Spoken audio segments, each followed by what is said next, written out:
My name is Mr Taremwa. I'm a graduate of Makerere University. I currently work with the Uganda National Roads Authority as a GIS officer, GIS analyst there. And graduated this year, a few months into this year, I worked with Doctors Without Borders doing GIS. So the GIS I learned here, I've been trying to throw it all over the place and share a few things, learn a few things. Today I'm presenting outline geocoded data on spatial analysis techniques involving policy decisions. Specifically, we'll be looking at vulnerability assessment, maternal mortality, and establishment of future investment locations in Uganda to improve maternal health. We did this work with a couple of guys. Their names are there. All of them are graduates in Makerere, graduated this year, the same program, and surveying and geomatics. So, as a basic question of having information, of data, we try to find out, can this data give us information? And if it gives us information, what can we use that information? So, Uganda, like any country, policies are made by politicians and leaders at different levels. What drives these decisions and these policies usually is a whole plethora of considerations that very many times it's not spatial thinking. I'll give you an example. When someone is to decide that, for example, we need a new university in a place, very many times that is never based on any spatial thinking or any spatial analysis. What is it based on? Well, those guys voted me, they'll have a university. Those guys voted for me, well, they'll have a health center. So the questions we're asking ourselves were, what can we use this spatial data for discrete, continuous, what can we use it? What can we use it to answer some of the questions that are facing this country or society at large? So we came up with a plan. We have data sets. We're going to look at the data we have, try to find as much as we can find, set an analysis plan for that, and then come up with a policy that we think this data and the analysis we've done can read into. A bit of background on maternal mortality in Uganda as of 2012, which is still as relevant as today. About 310 mothers die for every 100,000 in this country. And about 40 to 45% still give birth without a skilled attendant. Now that's a glaring statistic. That means that for half of us in this room, there's a very big chance that we were not born with a skilled attendant time we were born. Well, those vary considerably in different places, but that is a very big reality in some places in this country. So we used to have a while back Millennium Development Goals, where target was 2015, but we are past that now. We have new targets set, but even at that rate, at 2014, 2015, reducing maternal deaths by about 3/4, we were still running behind in this country. And for almost every target we had set towards maternal health, we were doing badly. For every woman who dies, by the way, and that's a very sad story of today, is about 6 of them survive with chronic problems that have resulted from their harrowing tale to bring life into this world. We feel that this is something that needs to change. Of recent, a member of parliament of Uganda died in almost childbirth, and well, you can say exactly childbirth circumstances. And we feel this is something that can happen. Well, a lot of money has gone into maternal mortality alleviating, and it comes in different places, from different places, and trends. We have a government trends there. We have USA, just one, to pick one specific partner, and the spending patterns towards helping in solving maternal mortality in Uganda, and has been consistent. It means they're sinking in a lot of money, but we still have bad numbers. And we feel that some of these numbers are as a result of maybe not thinking spatially before you come up with a policy. So we feel, so the question is, how can we solve maternal mortality or reduce it to a great extent by using GIS, spatial analysis, and geocoded data to build policies, sound policies, and then we feel that with that we can direct an intervention or we need a summary. So we wanted to first look at the data sets available and who has this data. who has this data and what format is it in? How recent is it? What scale is it? That was the first stage of this work. And then do analysis and then come up with policy recommendations that can guide investment at least. If someone's going to spend money, if the government is ready to put aside money, or a donor is ready to put aside money, we would like them to look at a spatial way of thinking before they come up with how to spend that money, where to spend that money, when to spend that money, which would direct us into coming up with some of these prospective locations for maternal health interventions.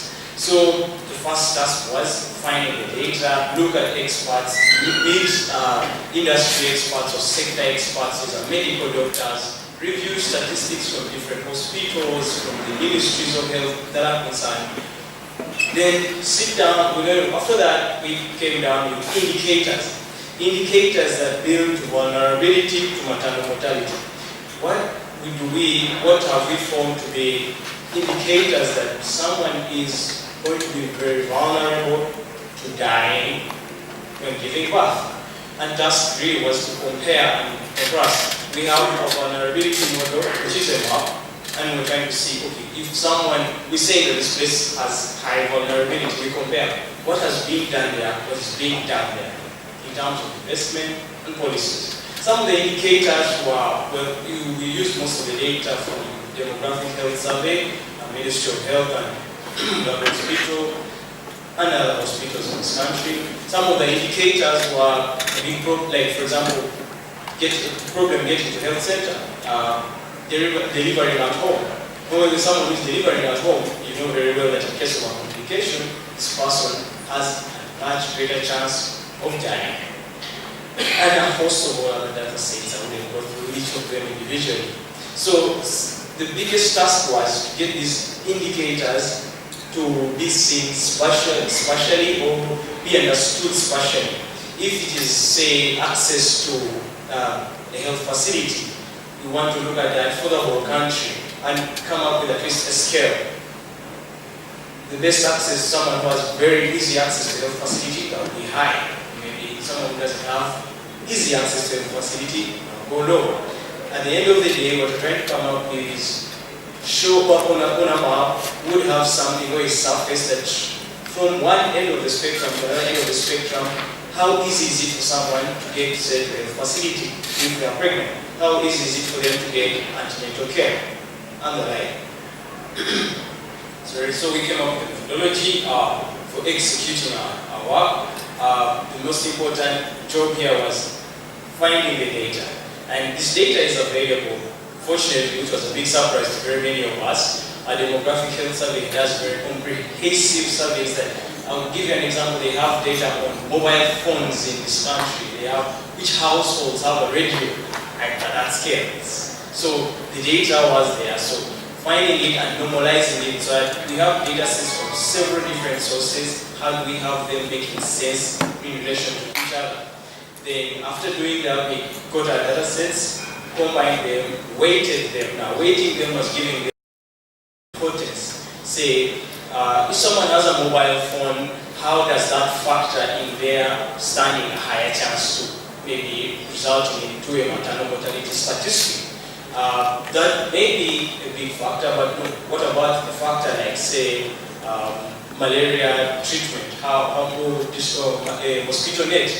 Something like that. If they have a mosquito net, maybe there's a greater chance that they will get malaria, there's a greater chance that they will have a malaria-free pregnancy, resulting in a safe childbirth. So these factors have to be weighted based on their different importances. Used expert data, and we tried as much as possible to remove it from subjectivity, so that was done using factor analysis. Try as much as pull away from subjecting our own conceptions and preconceptions to this data. And then we did a multi-criteria evaluation of display of the different data sets. I came up with a vulnerability model. So right now what you can see is we have the green area, that is the place that is relatively safe for a mother, quote here. Although in Kampala we've had people dying in childbirth. But the green areas are relatively safe for someone. give back.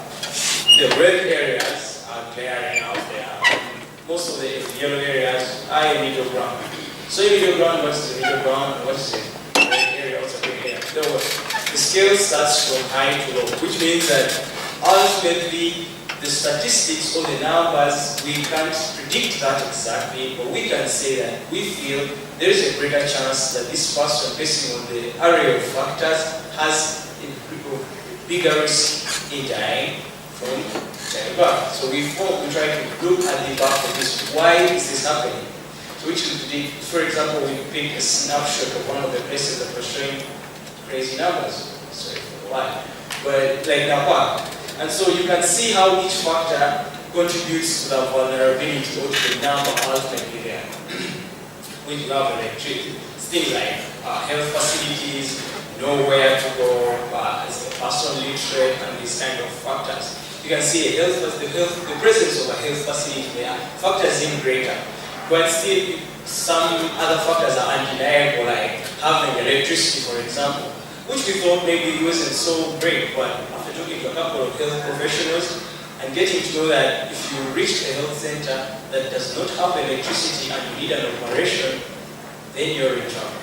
So ultimately, we found that for each place, we could come up with what contributes more to vulnerability, and which is what we were driving at. We would like to be able to tell a policymaker that setting up a new health facility in that place probably isn't your best call. Your best call could be maybe putting more schools there so that the girls in that place are not getting married at 14, where they have higher complications in childbirth. We think maybe instead of putting up more schools or maybe constructing that tarmac road, you'd rather have at least this place have some power, some basic power, or a health facility having power. Why? Because the mortality rates for the people that have lost their lives in that hospital died because, well, the operating room had no power that day.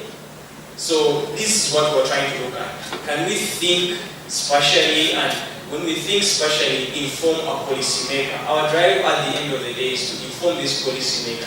So if you look at that map, we try to pick a couple of the points for the donor interventions, and some were closed, some were still running. Those were individual projects. And ultimately, many of them still were based on new health facilities, empowerment camps and education camps, which is not a guarantee that setting up a new health facility will directly mean that mothers will stand at lower risk. You could set up a health facility which is farther away from people. You could set up a health facility in a place where there is a cultural construct that a lady is not supposed to be seen naked by another male who is not a husband. That lady will not go to that hospital, will not go to that health facility. So this is what we're trying to factor in all these different things, but spatially. So some of the areas we found that were really vulnerable did not have as many projects as that. So we found when there's a correlation almost to lower projects or lower investment to the maternal mortality risk in Uganda. So there are some limitations to our work. We agree about the fact that some things could not be factored in completely. We, as we say, cultural and religious constructs, they affect decisions of households. They greatly affect the outcome in a maternal mortality scenario. I'll give you a case. In some cultural constructs, a lady or a family, they will see success based on the number of kids they have. Now this is a mom, this is a lady that is on her 8th pregnancy, 9th pregnancy. This greatly increases the risk. You can have 10 health facilities, but if half the ladies in the place are on their 8th, 6th, 7th pregnancy, you are wasting your time. We feel that maybe you could do better in sitting down and telling these guys, well, it's not about the numbers. It's not, if you could do a better intervention in that way. Also, some of the data available could be modeled at a reasonable level, where we say reasonable could be made sense of at lower scales than some regional levels, which means we had to aggregate on some scales. So that means that sometimes you find a factor of the sub-region taking precedence for some places that had lower scale available data. Also, absence of direct data sets in some places, we had to sort of make proxies, build proxies to come up with a single data set to represent the data set that we want. That's it though, we feel that this cannot discredit the output of the work. We feel that we would like this discussion, we would like to open the discussion. What data sets can we involve? What can we set as a baseline for data sets to involve? How do we deal with the data sets involved? And is it discrete data, continuous data? How do we factor this in?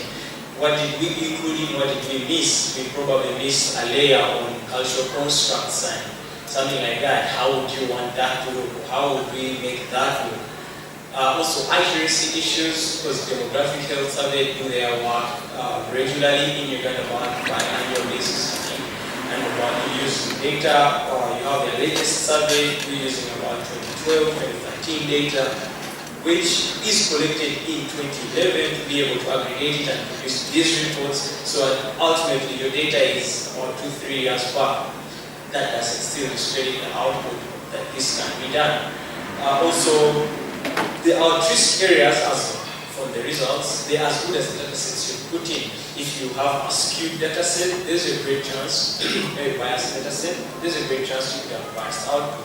But how do you stop this? Well, that is what we call, what we try to avoid at involving stakeholders and partners in this sector to avoid skewing or biasing our own data sets. Also, some, as I said, some factors were not involved. So, as a comparison, we're trying to look at, and ask questions from this data and say, we have a vulnerable place. What interventions have been done? How have they been done? And what was their time scales of intervention? So that we can try to understand, are these people vulnerable because of maybe, because there are no projects? No, but maybe we have a project there. So the questions start rising from, you have a vulnerable place, now you start thinking as a leader. And this is what we wanted ultimately, to be able to get every leader or every person who is involved in this to think beyond just promising and coming up with hot-headed notions of, yes, someone died here, then we will have a health center. But probably you don't need it. And in conclusions, we believe that we will not just believe this is a fact, and this is a very sad fact in Uganda. And maternal mortality is a grave, grave reality of our nation. I also believe that this is not just a health sector problem.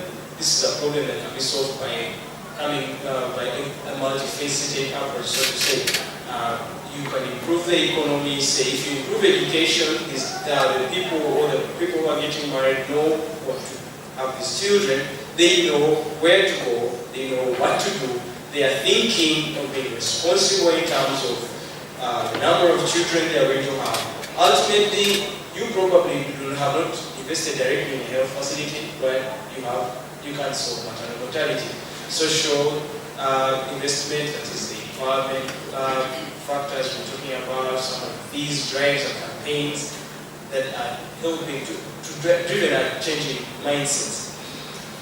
As we give a couple of examples, sensitization drives and other platforms where you can involve several people and help build solutions to directly deal with maternal mortality. A round of applause for some good work. We can have one or two questions before we go to our next.